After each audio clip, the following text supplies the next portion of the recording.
Bab 3322. Raja Tao.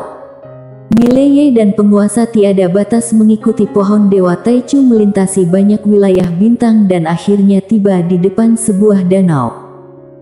Tak jauh dari danau, terdapat sebuah rumah bambu dan di belakang rumah bambu itu adalah hutan bambu yang lebat. Suasananya terlalu tenang. Pohon Dewa Taichu membawa kedua orang itu ke depan rumah bambu. Pada saat itu, pintu rumah bambu mendadak terbuka dan seorang anak laki-laki kecil berpakaian dao keluar. Anak laki-laki kecil ini tampaknya berusia sekitar 7 atau 8 tahun, terlihat terlalu imut. Anak laki-laki kecil itu sedikit membungkuk kepada 3 orang tersebut. "Maaf, siapa Tuan Muda Ye?" Mileye sedikit terkejut, lalu berbicara, "Aku." Seorang bocah laki-laki mendekati Mileye, mengeluarkan sebuah kotak, lalu menyodorkannya kepadanya, sambil berbicara, "Tuan Muda Ye, ini adalah pesan dari guruku." Mileye menyaksikan kotak sebentar, kemudian mengajukan pertanyaan, "Gurumu, pemilik pena kebenaran agung?" Bocah itu menggeleng, "Guruku, bukan pemilik pena kebenaran agung. Aku tidak mengenalnya." Mendengar itu, Mileye dan 2 orang lainnya saling pandang. Akhirnya Mileye mengajukan pertanyaan, "Gurumu?" Bocah itu mengiyakan.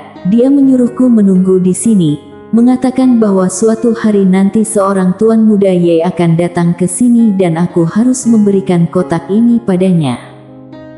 Mileye menatap kotak di depannya, membukanya dan di dalamnya hanya terdapat selembar kertas. Mileye membuka tangan dan kertas itu melayang perlahan di udara. Di atas kertas terdapat satu baris tulisan, "Terlalu mudah untuk menghancurkan dewa di pegunungan, tetapi sulit untuk mengalahkan dewa di hati." Menyaksikan baris tulisan itu, Mileye terpaku.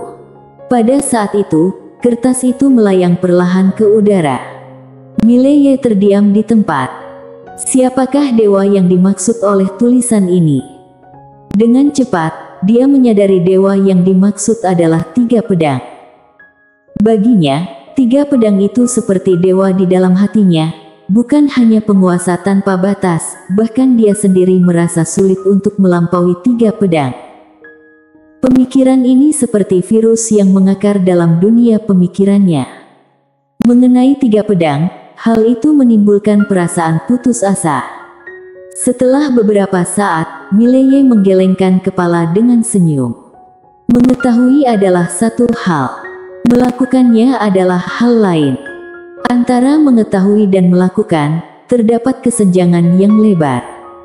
Seperti yang diucapkan oleh pemilik pena kebenaran agung, sulit untuk mengalahkan dewa dalam hati. Dan saat ini, dia baru saja benar-benar menyadari bahwa hal sulit untuk dia taklukkan bukanlah 3 pedang, melainkan hambatan dalam hatinya sendiri. Pada saat itu, anak laki-laki itu mendadak berbicara, "Tuan Muda Ye, apakah ada hal lain yang ingin kamu sampaikan?" Mileye mengumpulkan pikirannya, menatap anak laki-laki itu dan berbicara dengan tersenyum, "Apalagi yang dikatakan oleh guru kamu?" Murid Tao memikirkan sejenak, lalu berbicara, "Guru juga mengatakan, jika Tuan Muda Ye ingin membuka pikiran ilahi di dalam hati, maka harus memahami satu prinsip, bahwa kamu adalah pemimpin pedang dunia, bukan mengandalkan dukungan dari Raja Pengandal. Jika kamu bahkan memiliki sedikit keinginan untuk bergantung pada dukungan dari pihak lain, kamu tidak akan bisa membuka pikiran ilahi." Sepanjang sejarah, tak seorang pun yang menjadi tokoh luar biasa bergantung pada dirinya sendiri untuk mencapai tingkat keilahian. Guru mengatakan bahwa jalan menuju puncak itu adalah tahap terakhir di alam semesta ini, yaitu alam terobos dewa, dan jalan itu hanya bisa ditempuh sendiri. Alam terobos dewa. Mileye terdiam. Penguasa tanpa batas juga terdiam di sampingnya. Alam terobos dewa. Apa yang diatasi oleh alam terobos dewa? 3 pedang. Dan tingkatan ini, sulit atau tidak? Benar-benar terlalu sulit. Penguasa tanpa batas langsung menggelengkan kepalanya. Dia berbeda dengan Mileye, yang ketika memikirkan wanita bergaun polos, lebih banyak menimbulkan perasaan kehangatan dan kesukaan. Namun, ketika penguasa tiada batas memikirkan wanita bergaun polos, yang ada hanyalah ketakutan. Wanita ini terlalu luar biasa. Bagaimana bisa diatasi? Penguasa tanpa batas merasa sedikit kehilangan semangat. Ketiga dewa ini hanya membuat orang merasa putus asa begitu memikirkannya. Dan mereka tahu, ini tak boleh seperti itu, tetapi tetap saja, mereka membuatmu merasa putus asa. Seperti dalam dunia duniawi, semua orang tahu bahwa pendidikan adalah kunci menuju masa depan, tetapi berapa banyak yang bisa menjadi sarjana terbaik? Antara mengetahui dan melakukan, itulah jurang pemisah yang ingin diseberangi oleh banyak orang. Mileye tetap diam. Dia telah memahami maksud dari pemilik pena kebenaran agung. Pada saat itu, anak laki-laki itu berbicara lagi. Tuan Muda Ye, guru juga memiliki satu kata terakhir. Mileye menatap anak laki-laki itu, silakan katakan. Anak laki-laki itu berbicara, guru mengatakan, Tuan Muda Ye memiliki dua pilihan di depannya.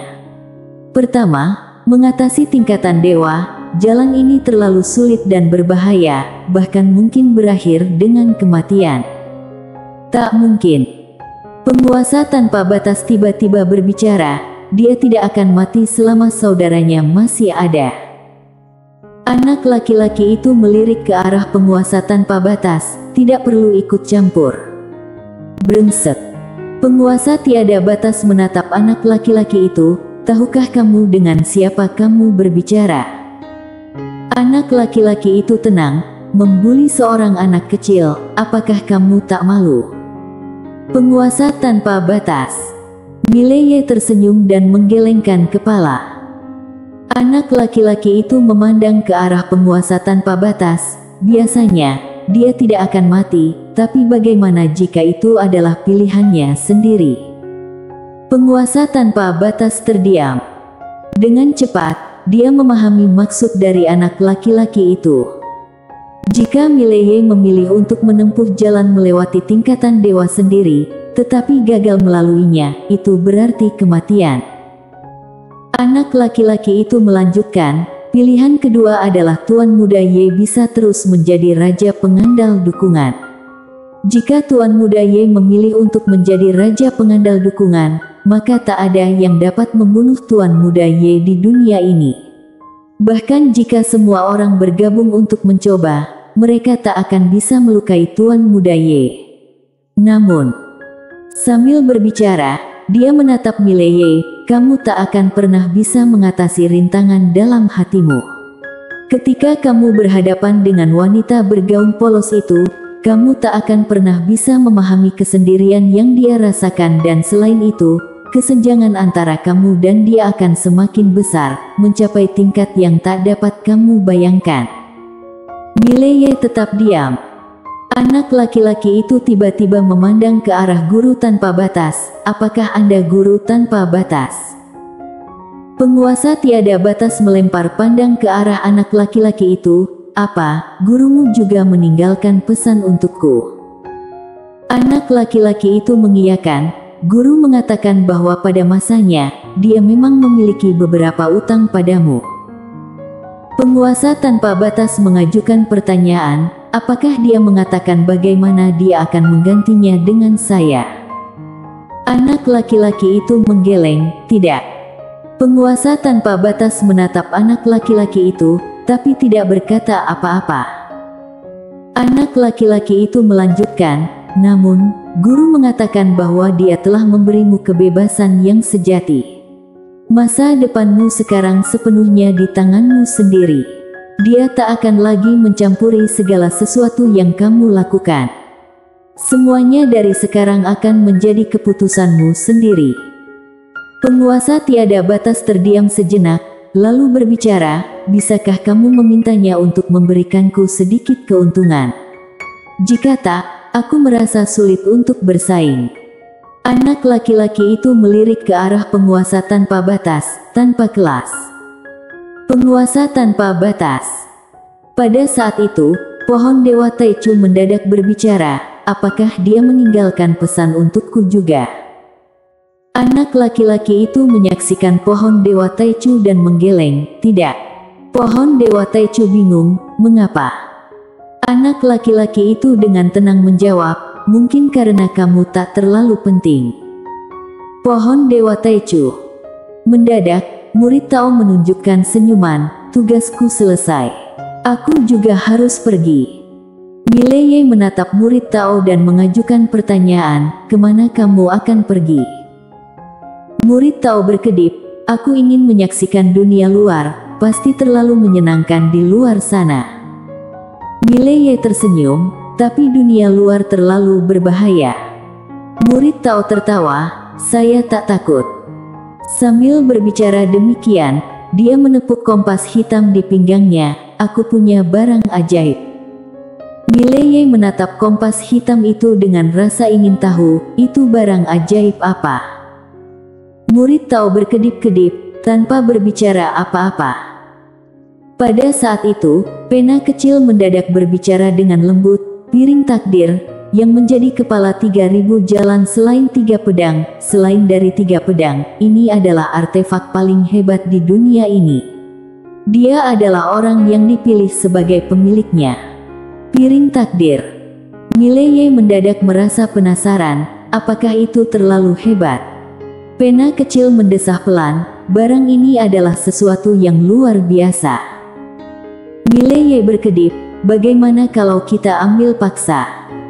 Pena kecil diam sejenak sebelum berbicara, lebih baik tidak. Sekarang kamu sudah menjadi tokoh besar, benda ini meskipun luar biasa, tak akan dapat melukaimu. Mileye tertawa. Pada saat itu, murid Tao mendadak berbicara, Tuan Muda Ye, penguasa tiada batas, aku harus pergi sekarang. Setelah berbicara demikian, dia melompat-lompat menuju ke kejauhan, terlalu gembira. Mileye tersenyum, lalu mendadak mengajukan pertanyaan, murid Tao, namamu apa? Murid Tao tersenyum, namaku Raja Tao, Tao besar pemimpin besar. Raja Tao. Mileye mengiyakan ringan, murid Tao, dunia luar itu berbahaya, tetap berhati-hati. Raja Tao tak berbalik, dia melambaikan tangannya, terima kasih atas peringatannya, Tuan Muda Ye.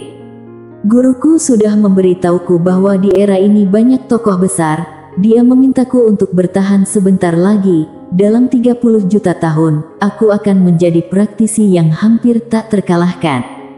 Tuan Muda Ye, jagalah dirimu baik-baik, harap bisa bertemu lagi di masa depan. Mileye memandang pemuda yang menjauh dengan senyum ringan, aku juga berharap bisa bertemu denganmu lagi. Bersambung.